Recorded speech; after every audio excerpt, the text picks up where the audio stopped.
Il se peut que nous cherchions une certaine expérience consciente qui nous élèverait soudainement et nous placerait sur quelque tribune spirituelle où nous resterions. Mais la vraie vie est une vie de foi de chaque instant, éprouvant consciemment plus de l'incapacité que de la puissance, ayant foi dans la puissance de résurrection de Dieu, qui nous élève dans la faiblesse et nous rend capables de faire des choses impossibles. Dans le chapitre 2, nous lisons que Paul dut écrire pour reprendre les enfants de Dieu de l'Église à Corinthe. Se plaça-t-il sur un rang élevé, disant sévèrement « Vous conduisez très mal » ? Non. Mais il écrivit si tendrement. C'est dans une grande affliction, le cœur angoissé, et avec beaucoup de larmes que je vous ai écrit. Non pas afin que vous soyez attristés, mais afin que vous connaissiez l'amour extrême que j'ai pour vous. 2 Corinthiens 2,4. Paul accomplit ici son devoir envers Dieu, mais il le fait dans l'esprit de Jésus, le cœur angoissé et avec beaucoup de larmes. Peu d'entre nous sont ceux qui n'ont pas eu, dans une certaine situation, à prendre position avec Dieu vis-à-vis de leurs enfants, dans leur foyer ou de leurs collaborateurs.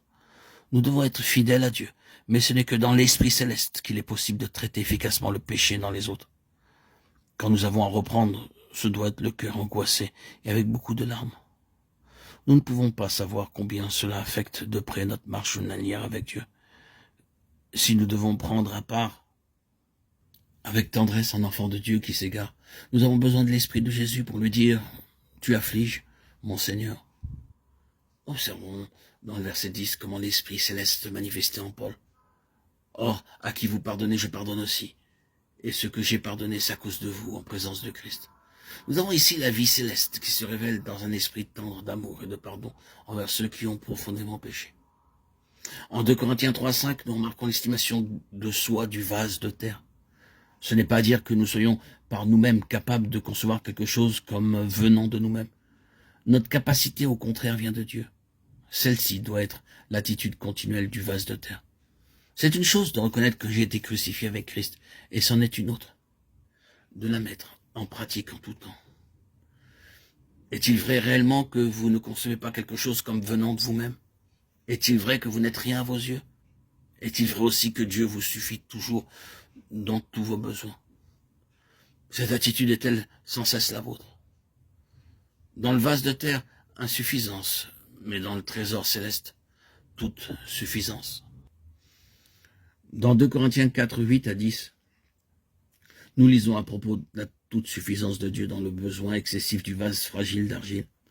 Nous sommes pressés de toute manière, mais non réduits à l'extrémité, dans la détresse, mais non dans le désespoir, persécutés, mais non abandonnés, abattus, mais non perdus, portant toujours avec nous dans notre corps la mort de Jésus, afin que la vie de Jésus soit aussi manifestée dans notre corps. Combien admirablement tout se résout dans ces versets. Le vase de terre pressé, mais la vie céleste, non réduite à l'extrémité. Le vase de terre dans la détresse, perplexe. Vous dites, comment cela est-il possible si l'on marche dans la lumière de Dieu?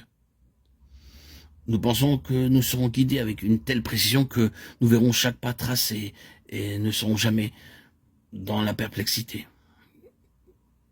Quelle erreur!